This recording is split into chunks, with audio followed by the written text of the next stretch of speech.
So tonight's speech is going to be on Navy Dive School. I thought this would be an interesting subject to give a speech on tonight.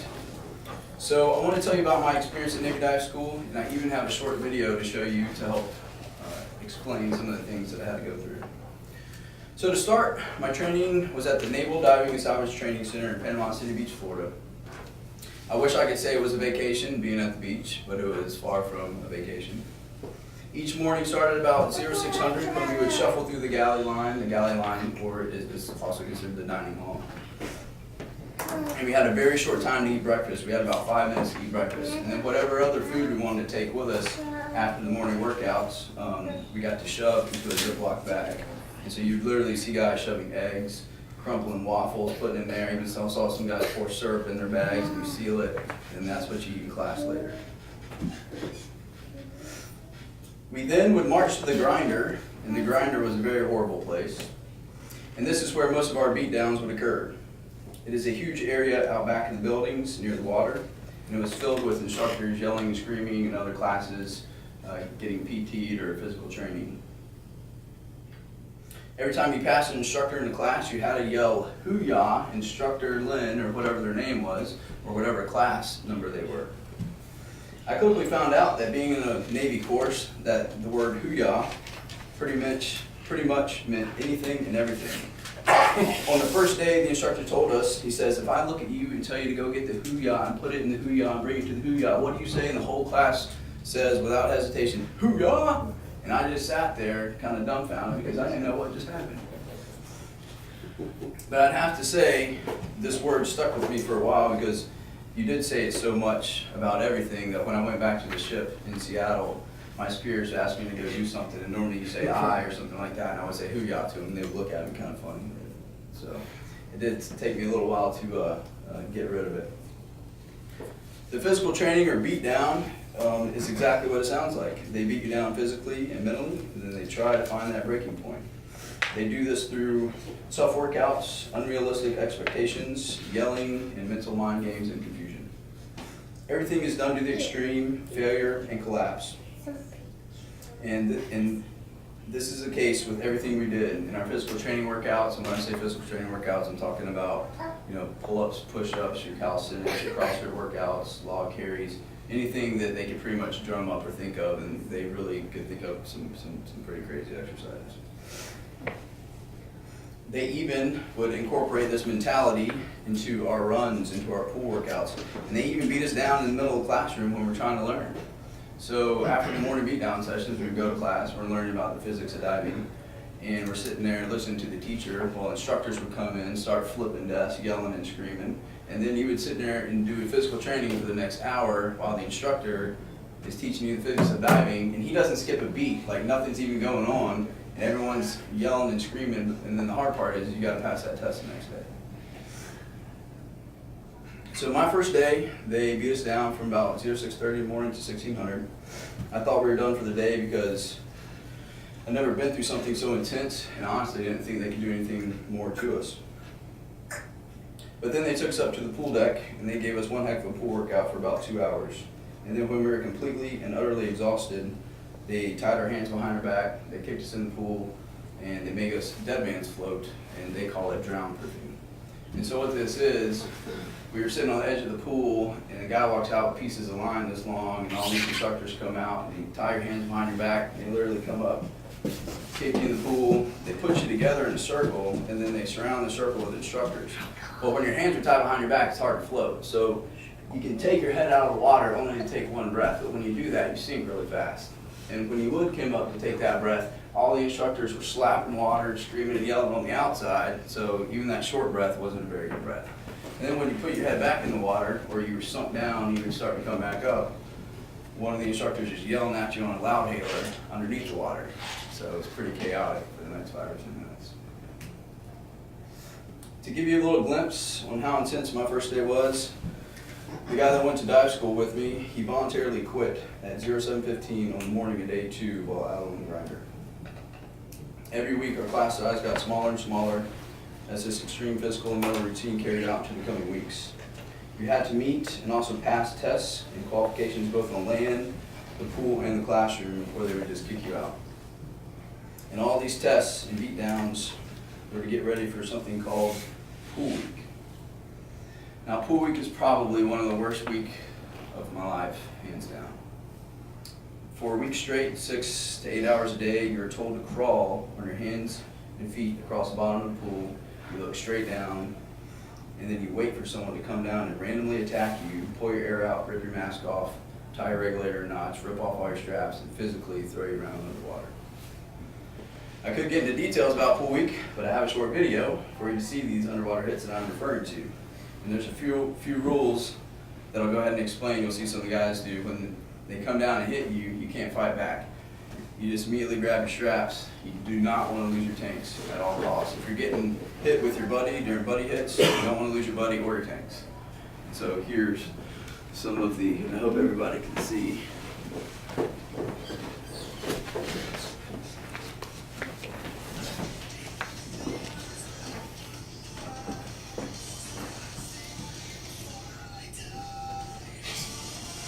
So there goes his mask, there goes his air. And basically you're just holding on for your life at this point.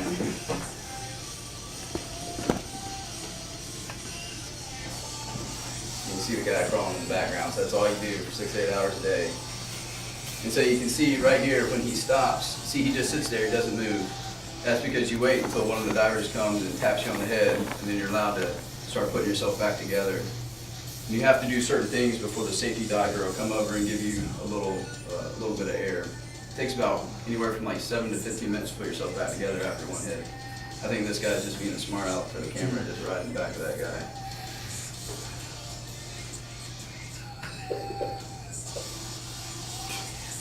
So that guy's in a full headlock. See, there's his regulator. He's got no air right now.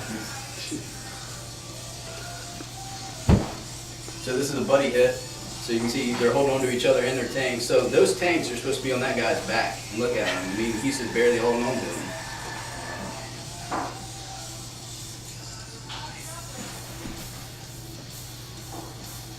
This guy gets it pretty good here, too.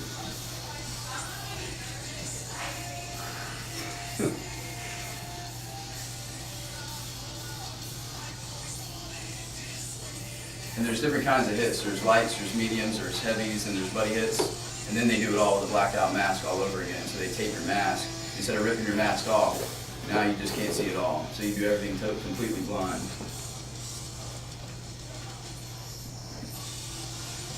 This is the last one. This is like another buddy hit here.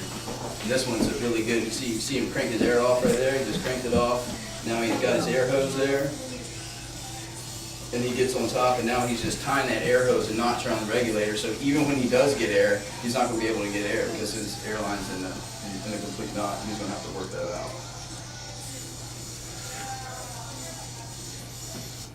Okay.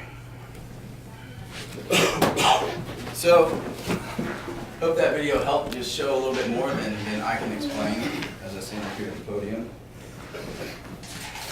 After pool week was finished, the beatdown slowly started to taper off some, and this was due to the fact we've kind of been kicked out or quit by now. After a couple months of stuff, there's not much more they can do to get you to quit. And plus, at this point, after you pass pool week, you get into your actual dives. You're going out and conducting your qualification dives. You're doing your search and rescue dives, and your night dives, and everything. And when people are in the water, people's lives on the line, the dive site's really regimented. They don't physically train you there. We'll do it afterwards. So I do it for the Coast Guard on the Polar Sea up in Seattle, Washington, and my main mission for home inspections on ships, pier sweeps for ordnance or explosives at the piers when other ships are coming in, and plugging patching jobs and a couple small salvage jobs that include lift bags. Most of my diving was done in the Pacific Northwest and Alaska and Cuba. Well, that was a glimpse into Navy Dive School, and I hope you guys found that topic interesting. If not, you can catch up with me afterwards. I have plenty of other stories to tell you guys from my experience there. And now I'll turn it back over to Mr.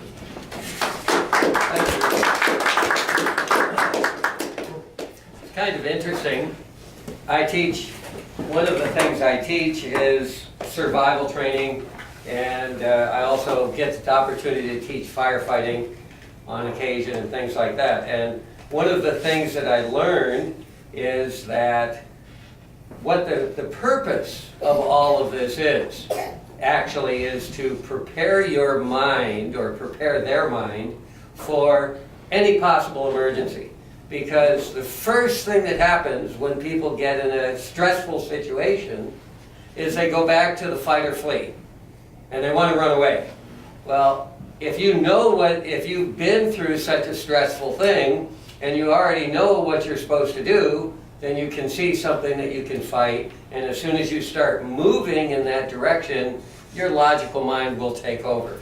So that's part of the reason that boot camp or any of that kind of training in the military, which was quite interesting to me. And I learned that when I was studying how to educate people of all things. So I find it quite exciting that they go through that. I would never want to do it myself, but thank you very much for giving me a glimpse into your life. All right. We don't have a second speaker, which means that we're going to have extra time to do our table topics today. And so I would like to introduce our table topics master, John Griswold, who has come to us from a different Toastmasters club when he was younger, and has recently joined us here. Thank you very much, John. Thank you. So the Toastmaster, who wants to have a question today? Heather, are you game? Or Sister Ann? I missed what you said, she distracted me. So we have questions here to test your improvised speaking skills. They're optional though. If you want to take what you can, if not, Sure. you can just spectate. Okay. Is it maybe Heather? Yeah. Okay. So we'll take that as a yes.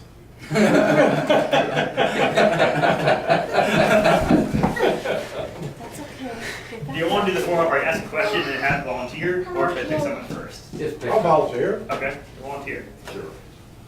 As the Iowa caucus approaches, comment on this Winston Churchill quote. Democracy is the worst form of government except for all the others. Okay. Democracy. Well, I don't know if democracy is the worst form of government. I disagree with that. I think democracy is actually the best form of government. But if you look at the way our government's functioning right now, you'd have to say that's not really true. We have the Democrats over on the left and the Republicans over on the right, and nobody seems to want to meet in the middle. And so we've had something called gridlock for the last 8 years. And for the life of me, I can't figure out anything our government has really accomplished in the last 8 years. Really, the last great accomplishment I think our government actually did was the interstate highway system back under the Eisenhower administration. That's not true. But it does seem like it's getting more and more difficult for our government to solve problems. Problems that are, you have problems with guns, and there's people on the right who say everybody should have a gun, and there's people on the left who say, well, it really needs to be restricted. It'd be nice if we could meet in the middle and come up with a solution to this problem. And that's just one of the problems. I mean, we have problems with taxes, we have problems in society, we have problems with drugs. I just wish we could get together and get the Republicans and the Democrats to come together and mediate some of these problems so we could actually solve some problems. Democracy is great, but sometimes it seems like if we just had a king, if we just had a king, a benevolent king, who would make a ruling and say, here's what we're going to do.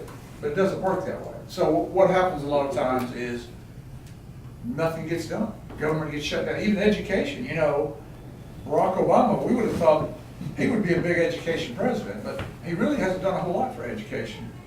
So, I don't know, maybe it's because he's at odds with the Republic. I just wish our government could get it together and we could all come together as a country and solve some, and it's a lot of the problems are very, very serious, with the terrorists and all this type of thing. But anyway, democracy is a great form of government. I just wish we worked together a little bit.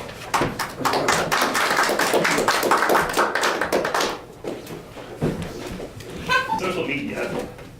Today, the rapper B.O.B. made a series of Twitter posts arguing that the Earth is flat and that all astronomy was a government conspiracy. How does this kind of ignorance persist, and what can we do to eradicate it?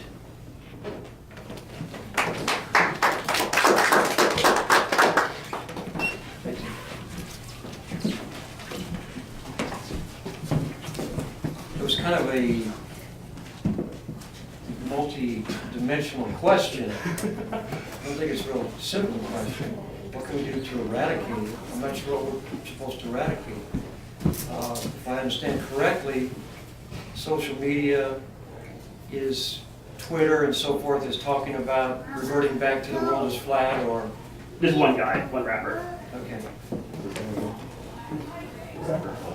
VOV. I'm not sure we need to eradicate it, because I'm not even aware of it. And I'm not saying that I'm the average person, but I like to think that I'm not unaverage. I think that we need to have confidence. It's very easy to talk about problems that exist. For example, democracy, in my opinion, only works if there's participation. Same thing with lessons that we learn or whatever, is that really the challenge is how to help people participate and feel like they are plank owners. The reason that you probably felt like you got something from cutting the grass was you made it your own. I think this is really the key, is that I think that sometimes people they refrain from making something their own. And I think that in this is what we really need as a society to stress and to help people to really make the things that they take ownership of, the things that they're involved in. Thank you. All right, Heather, you want to do one? Well, maybe after you read it, if I know about it. Okay. What are some devices or discoveries in the future that you are most excited about? Here. Over here,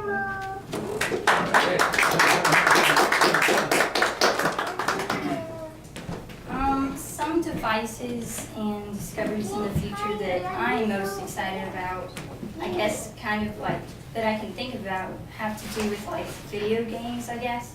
Like more and more we hear about like the Oculus Rift and actually being able to like go inside video games and like it feels like you're there and like everything is reality. Though that doesn't really like have a big role in like important things, it definitely shows how technology is expanding and becoming so much more innovative through the future. So that's something that I can think of as far as the future and future discoveries and advances in technology. That's all.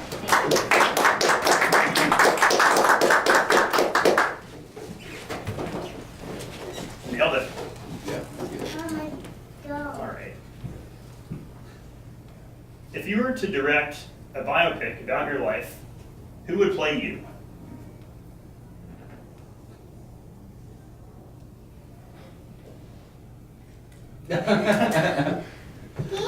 A bio, what? Like a movie about you, A like a bio, biopic. okay, who would play me? Wow. Come on up. That's really tough. I'm not good with names of actors and actresses. So, hi. Hi, listen. Make up a fiction. Okay. Sure, that'll work, sure. You don't even have to talk about that question, you can talk about anything Oh. you want, really. Fabulous. You can Great. seclude it Therefore, into I something will- else, yeah. Yeah. Fantastic. So, oh, yeah, so husbandry, Okay. right? The word of the day? Finally. That's it. All right, so in the maritime industry, husbandry is fantastically important because if your ship is in a foreign port and let's say we have a supply ship that wants to run materials out to warships that desperately need them. And the materials include food, fuel, consumable and repairable parts, ammunition, and medical supplies, including blood. So blood being perishable, food being perishable, and repair parts very, very important. So the husbandry, you can have a husbanding agent per category of material. So if I am that logistics officer on the pier, I'm going to speak with my FFB husbanding agent, my repairable and consumable parts husbanding agent, my fuels husbanding agent, and medicals, blood and medical supplies husbanding agent. What's the time here? I'm red. You're ready, So- you're ready to finish up now. Okay, so they would all be wonderful, consummate professionals, and we'd have fabulous supplies and take them out to the ships so they could. Thank you. What time do we have right now for hit topic? 7:37. Thank you, Daphne. 7:37, so we only have one, so we can do one more. All right. We've cured cancer and human beings can live forever. What are some problems that might arise? Lawrence. It's very interesting that somehow a lot of these topics are kind of pulling together. When I was young, way back in the last century, I read this wonderful book about a guy named Lazarus Long, who, it was a science fiction book, and this guy had lived for like hundreds and hundreds of years and seen everything from the beginning of space flight all the way to interstellar repopulation of the universe. And he got bored at a time and decided that he wanted to die. And of course, because he was the oldest living human being, nobody wanted him to die, so they kept figuring out ways to not let him die, because of course they could reclone things and so on. But one of the things that I think would be a big problem would be boredom. And how can we resolve boredom? Video games. But I do have one thing to say about video games too. They are not just useless. I have a $500,000 video game in my business that I teach people maritime subjects. They teach firefighters on video games. They teach pilots on video games. All kinds of people do video games, because if you're driving an airplane and you crash it, it costs millions of dollars, people get hurt, things get broken. If you crash an airplane in a video game, well, reset, let's do it again. Mr. Topic Master. All right, I believe that concludes our topics for the night. So I'll turn the meeting back over to our Toastmaster, Lawrence. Thank you. Very well, very well. We're working along perfectly in time here.